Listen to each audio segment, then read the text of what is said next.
Lud motor, totalno, a zvuk je tako dobar da vas tjera da samo pogasu.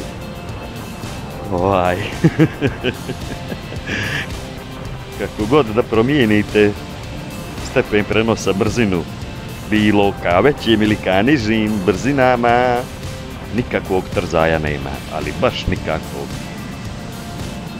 Ipak, stvarno ne znam što bih više rekao, motor je totalno lud, fantastičan. I nemam što više da vam pričam, u stvari ne bih više ništa da pričam, nego da uživam u vožnji, dok je još kod mene. I javim se poslije.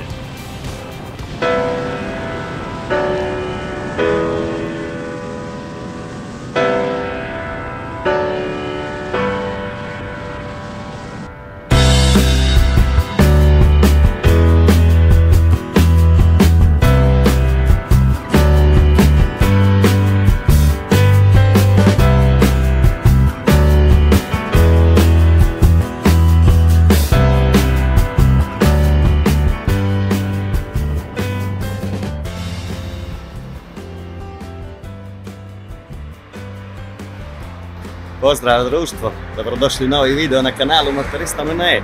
Hvala svima na podršci koju dajete radu ovog kanala. Ako se niste za sad subscribe-ovali, kliknite subscribe. I evo me u Budvi sam trenutno, čekam jednog druga, malo da se provozamo, neće da popijemo piće. F900R još uvijek sa mnom, a onda imam još nekih obaveza u Tirtu, tako da ćemo se voziti do tamo, a nakon toga da obiđemo par nekih zanimljivih lokacija u Boki Kotorskoj. Imamo cijeli dan pred nama, nadam se da vam neće biti dosadno u ovom videu.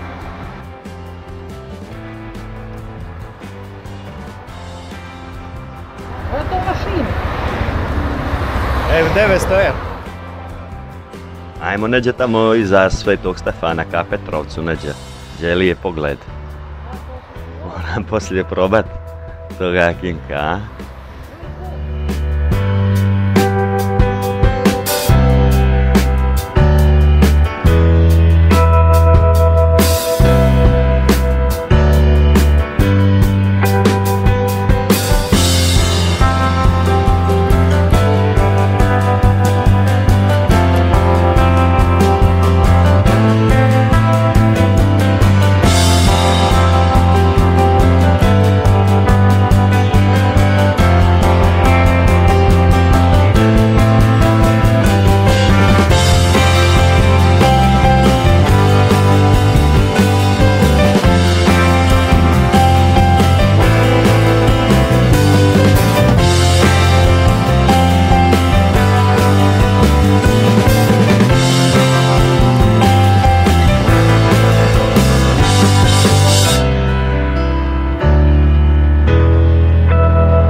Pa ekipa, ajde da probamo ovaj skuter. Kratko ću samo, ako bude nekoga zanimalo, možemo neđe snimiti recenziju ovog skutera. Opa, a mogu vam reći, prije svega je veoma udoban.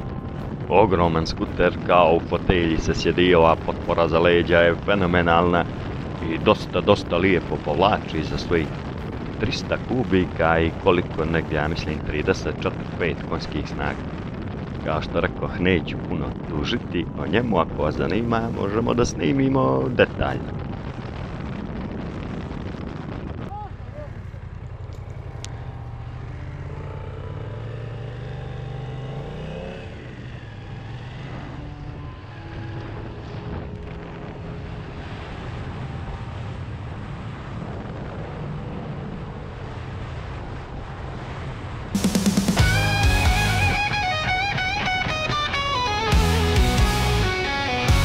Stalno širom svijeta, motorista kreće u svitanje. Avantura pred njim leži na dva točka. Putuje nova ruta, nova priča, kilometri prolaze od juli u nepoznato.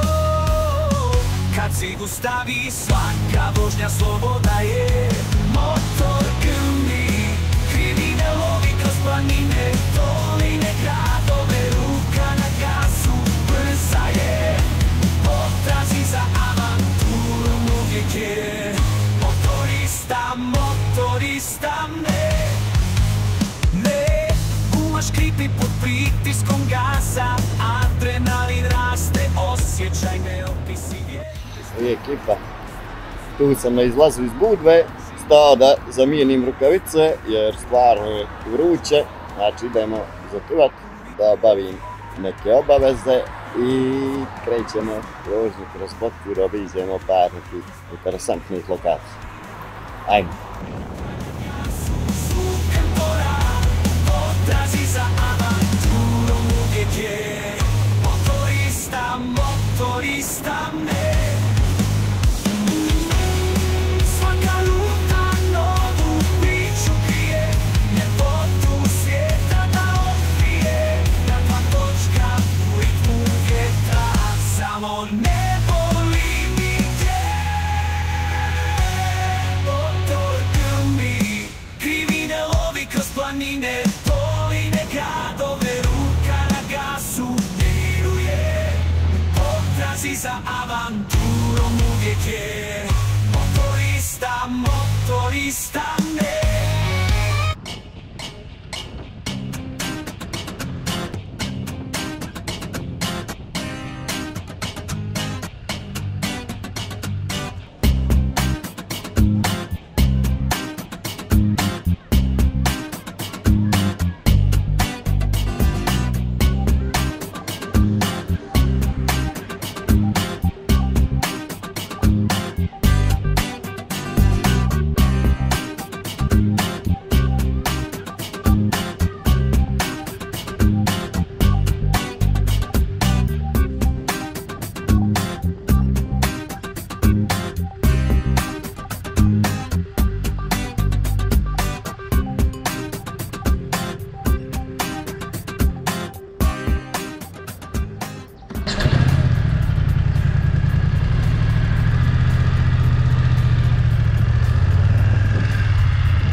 Ekip, obavio sam to što sam imao, sad da popijem kafu, jer u ovim kolonama sam bukvalno izgorio i onda kreće.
I ekipa, evo me u donjem Stolivu, postoji gornji Stoliv. Danas se neću penjati gore, ali obećavam da ćemo to odraditi već jednom prilikom.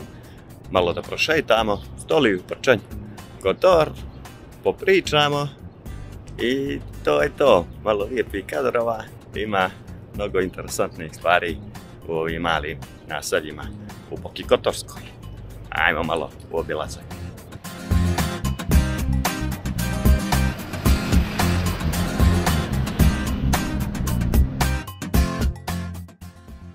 Malo mjesto u Boki Kotorskoj na poluostrvu Vrmac, to jeste na obali brda Vrmac, između Veriga i Prčanja, Stoliv.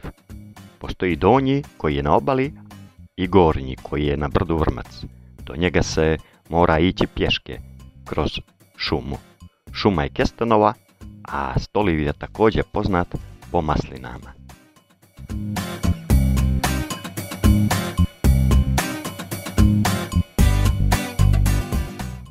I ekipa šetam Stolivom, nalazim se ispred crkve Blažene Djevice Marije, koja je izgrađena 1777. godine ovdje u Donjem Stolivu. Rekao sam da postoji i Gornji Stoliv i još jednom obećavam da ćemo obići nekad i to mjesto. A kako je Stoliv dobio ime? Po nekada običajima, momci Stoliva mogli su da se žene tek nakon što posade 100 maslina. A Gornji Stoliv je također poznat i po velikoj šumi kestena. Idemo do motora i nastavljamo ka Prčanju.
Drugari, tu sam ispred Bogorodičinog hrama u Prčanju, mjesto poznato po danas turizmu, nekada moreplovstvu. Čak jedan kapetan iz ovog mjesta je prvi, mislim, nazovimo Jugosloven, koji je na svom brodu kao kapetan oplovio cijeli svijet. Prije njega je bio još jedan Grbljanin, ali on je bio mornar na jednom drugom brodu. Pa da vam ispričam kratko priču o Prčanju. Da, Bogorodičin hram, jedina katolička crkva ispred koje postoji i Njegoševa bista. Poznato je da je Njegoš često dolazio u Prčanj, koji je kao ruža vjetrova jedna vazdušna primorska banja. Slijedi priča o Prčanju.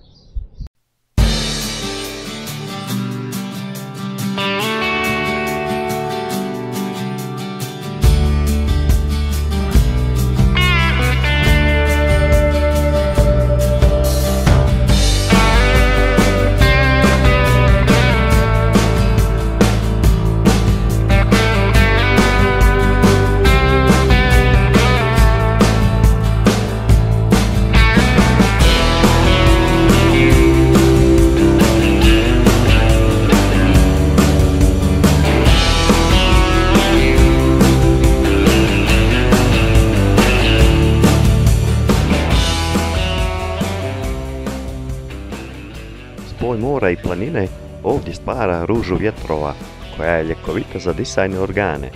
Poznato je da je u Prčnju dolazio i Petar II. Petrović Njegoš da se liječi.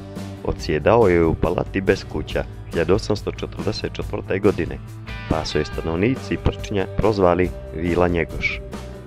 Njegošova bista, djelo Ivana Meštrovića, nalazi se ispred Bogorodičinog hrama, najvećeg sakralnog objekta u Boki Kotorskoj. Interesantno je da je pravoslavnom vladici podignut spomenik ispred katoličke crkve, a to je ujedno i prvi spomenik podignut Njegošu na teritoriji Crne Gore. U Prčnju je u 18. vijeku osnovana i pomorska škola. Ovo mjesto je u to vrijeme imalo preko 30 trgovačkih jedrenjaka, a u 19. vijeku je imalo preko 50 prekookeanskih brodova. Najčuveniji prčanski kapetan je Ivo Vizin.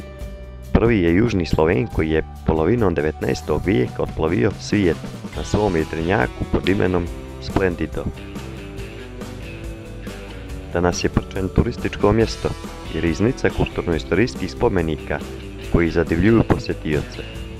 Među njima se posebno ističe i dominantna je crkva rođenja Blažene djevice Marije na padinama Vrnca, inače najveća u Boki Kotorskoj.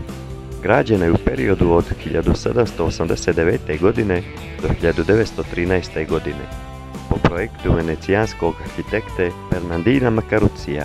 Ispred i oko crkve nalaze se biste Njegoša, Andrije Zmajevića, Josipa Juraja Štrosmajera, Andrije Mijošića, Frana Učelinija te Joza Đurovića, kapetana i vođe narodnog preporoda u Boki, kao i čuvenog kapetana Iva Vizina, pomorca koji je oplovio svijet.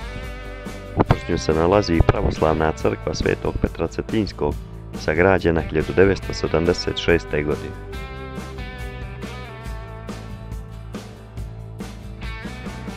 Prčan je danas idealno mjesto za porodični odmor, na samo 5 km od Kotora i nekih 15 minuta vožnje do Tivta, gdje možete iskusiti sve ljepote Boke Kotorske i Jadranskog mora.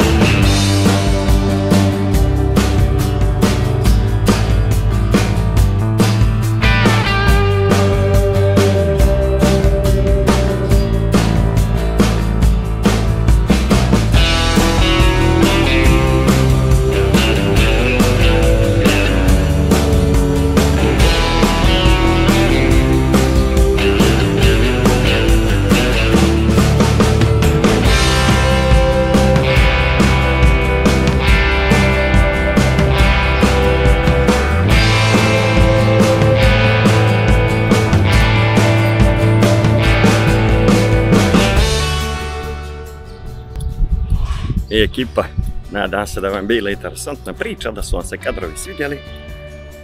Idem do motora i nastavljam dalje. Vidim neće, pijem piće, jer danas je stvarno prevruće. Ima preko 30 sigurno stepeni. A Tivtu kad sam pio kafu, tako su me izgledali komarci, da je ludilo. Ništa, sjedamo na motor i palimo dalje.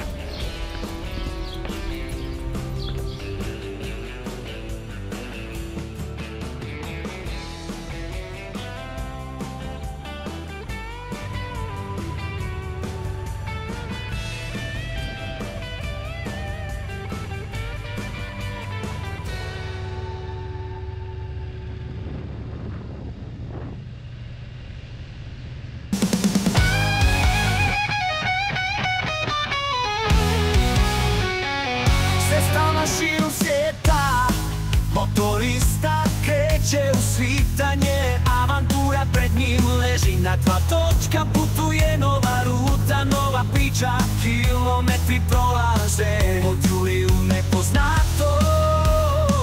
Kad si gustavi svaka vožnja sloboda je, motor grmi, krivine lovi kroz planine, doline, gradove, ruka na gasu, brza je, potrazi za avanturom, motorista I ekip stigao u Kotor, kod starog grada, da ima neće napiće, pa se javim da Kotor se ovo odjavi.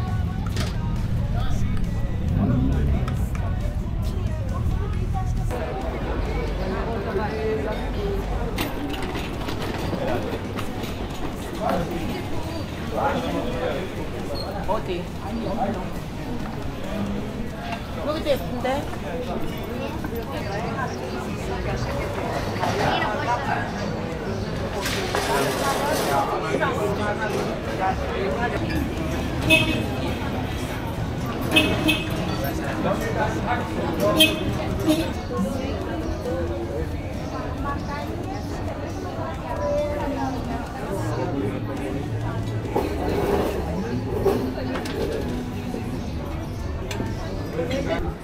I društvo skulirao, malo osvježio se, nešto pojeo i krećemo to opet na 2 točka. Pa ću se javiti negdje da odjavim ovaj video.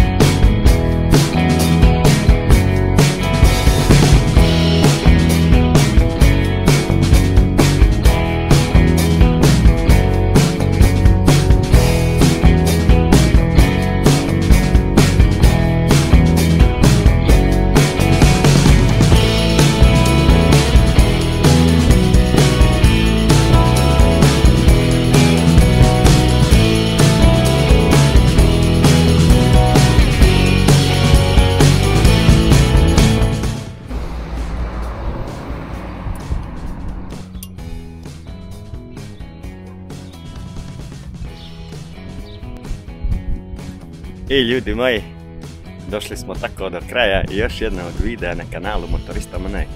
Nadam se da vam se svidjelo sve što ste čuli i vidjeli u ovom videu. Naravno, ako jeste, lajkujte, komentarišite, podijelite prijateljima sa sličnim interesovanjima koji vole putovanja, motore, kulturu, avanturu. I vidimo se u nekom narednom videu, vidimo se na putu, nosite opremu, vozite oprezno. Ćao društvo!